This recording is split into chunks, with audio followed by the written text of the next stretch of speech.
This is the Mercedes-Benz CLE, and what is there to know? It is stylish, elegant, packed with tech, and it can seat 4 passengers in total comfort. And the CLE is available as a coupe, or you can go for this, the Cabriolet version. And I'm going to guide you through everything you need to know. And there is a lot to cover, so don't forget to like, share, subscribe, and hit the bell. And let's get straight into the review. First, what is there to know before walking into a showroom? This is the type of vehicle that competes with the BMW 4 Series Coupe and Convertible, which I have driven, and the CLE range consists of a few different versions. The 300 and 200 are both 4 cylinders, and the AMG 53 versions are 6 cylinders. And what about configuration? You do have a wide selection of colours for the outside and inside, and if you go for the Cabriolet version, different colours for the soft top, and you can also go for a plus package which gets you more advanced driver assistance. And in terms of ownership, warranty, servicing, running costs, on your screen is a breakdown on everything you need to know. And finally, a big thank you to Sandersons Rushutters Bay, who are located in the eastern suburbs of Sydney. And if you are in the market for a new Mercedes-Benz, I've shared their details in the description below. Right, let's talk about styling. All versions come with the AMG line package, which gets you a sporty front bar, side skirts, and a rear bumper bar setup. And it's also worth pointing out that all versions come with the night package, which replaces the chrome to piano black. And I do also like the power domes on the bonnet. That is there to resemble the 300 SL Gullwing. And I do also like the unique logo integration on the grille. And the CLE also comes standard with digital adaptive LED lighting, which does light up the road very well at night time. And if we take a look at the side view, you get a set of 19-inch multi-spoke black alloy wheels that are wrapped in Goodyear tyres, and as part of the night package you get black power folding mirrors, and that is also complemented by the brushed chrome on the top section. And if we take a look at the rear design, at the back, full LED rear combination lights with this gloss black integration. And like I said, the AMG styling package, which gets you an improvised rear diffuser and 2 chrome exhaust pipes. The roof can also go up and down within 20 seconds and speeds from up to 60 kilometres. And finally, let me know your feedback. Do you prefer the Cabriolet over the coupe, or do you prefer the BMW 4 Series? Let me know your opinion in the comments below. Okay, let's talk about the interior. So like the W206 C-Class, on which this is based on, it feels premium, high-tech, and also well-made. The door slam feels nice and solid, soft up the top here, and soft where you rest your elbow. But I'm not so sure about the plastic over here and the piano black in the centre, but I do like the open pore wood grain and the soft padding up the top here, and the switchgear feels high quality. The seatbelts also retract for you on both the coupe and Cabriolet versions. You also get customizable ambient lighting, which you can turn off completely, but at night time it does make the cabin look and feel high-tech. The steering wheel is also finished off in Napa leather, and that feels nice to grip onto. This also includes electronic tilt and reach adjustment. The seats are also supportive, and they are finished off in high-grade leather upholstery, which do feel better compared to the Artico trim, and include electronic seat adjustment, memory, lumbar support, seat heating, and an air scarf function, which blows hot air onto your neck if you've got the roof down. And integrated within this portrait screen are the functions for the climate control, which are fixed into position. Also unique to this convertible, if I push this button, the screen tilts to reduce the glare, which I think is a useful feature. And if we talk about this 11.6-inch screen, the menu structure is pretty basic, and you can also control it using the touch controls on the wheel, and there are also controls down the bottom here. And voice recognition. Hey Mercedes. Excuse me? And that also works with Siri, as you do have wireless Apple CarPlay and wireless Android Auto. And if I go here, driver profiles to save your seating positions, radio stations and infotainment settings, and to access your profile you can scan your finger and that'll take you into your Mercedes Me functions. And over here inbuilt satellite navigation with 3D mapping and live traffic updates with augmented reality for your directions. And if I go into radio, AM, FM, DAB, and you can also Bluetooth two devices at the same time, plus there's also USB connectivity. This car is also connected, which means you do have access to Mercedes-Benz Me, and there's also an SOS button up the top here for help to also access the concierge function.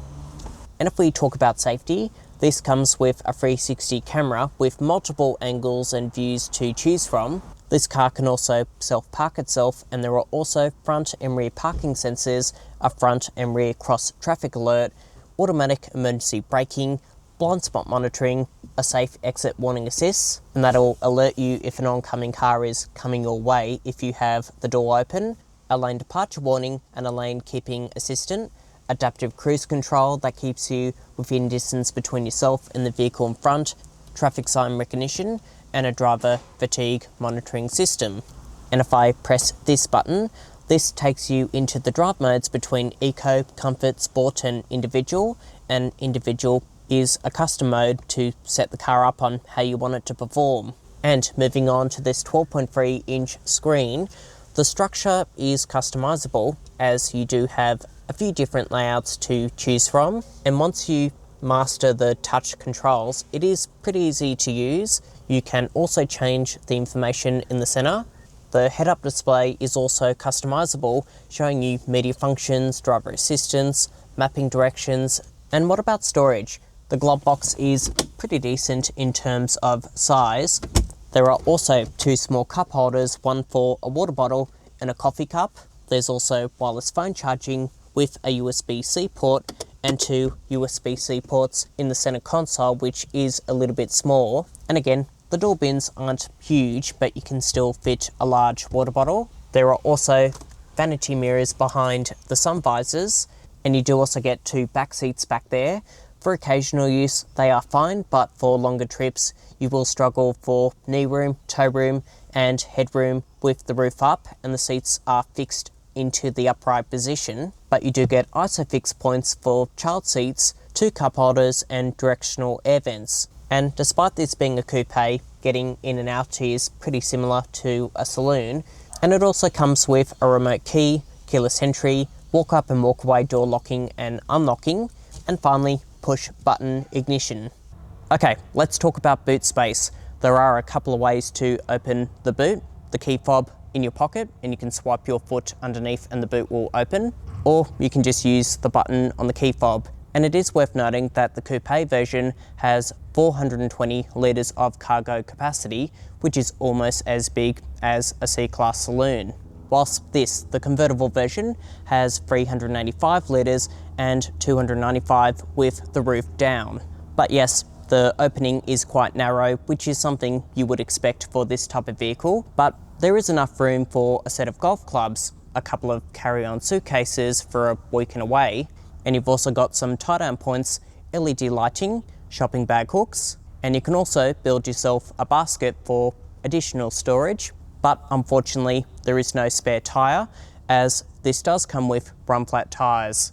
If you go for the coupe version, you have the option of two 4-cylinders. The 200 is a 2-litre 4-cylinder turbo petrol engine, and it's linked with a 48-volt mild hybrid system, a 9-speed auto, and it sends power to the rear wheels, whereas stepping up to the 300, a similar engine block but with more power and torque, plus the added benefit of all-wheel drive, sending power to all 4 wheels. And I might add that this does come standard on the Cabriolet version. And then, of course, there's the AMG 53, the inline 6-cylinder version, which I think deserves its own video, and if you want me to feature that, let me know in the comments below.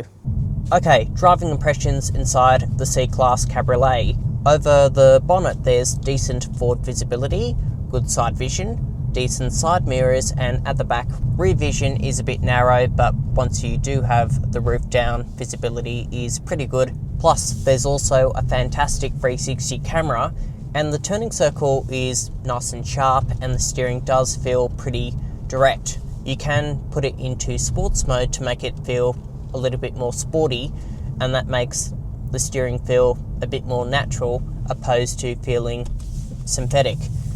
The suspension also comes across a lot softer compared to the previous C-Class convertible, but not as wafty compared to an E-Class convertible with air suspension fitted as an option. But that said, it does provide a nice balance between the two.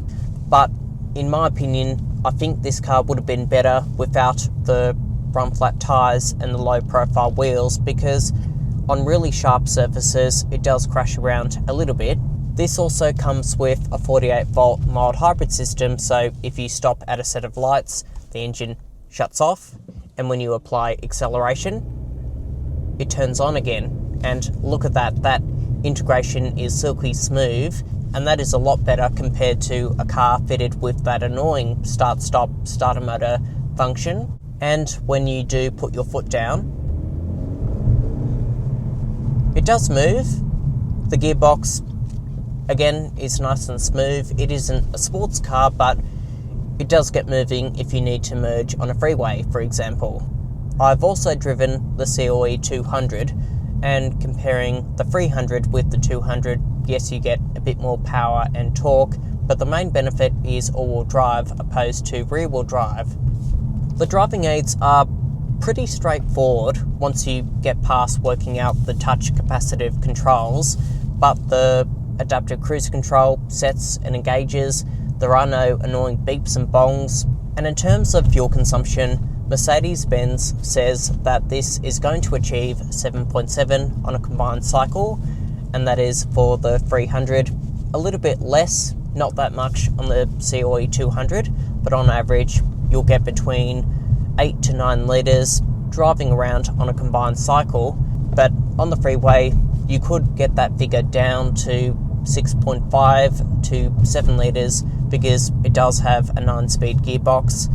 But I think those are pretty good figures for this type of vehicle. But again, let me know in the comments below, and let's wrap up with a verdict.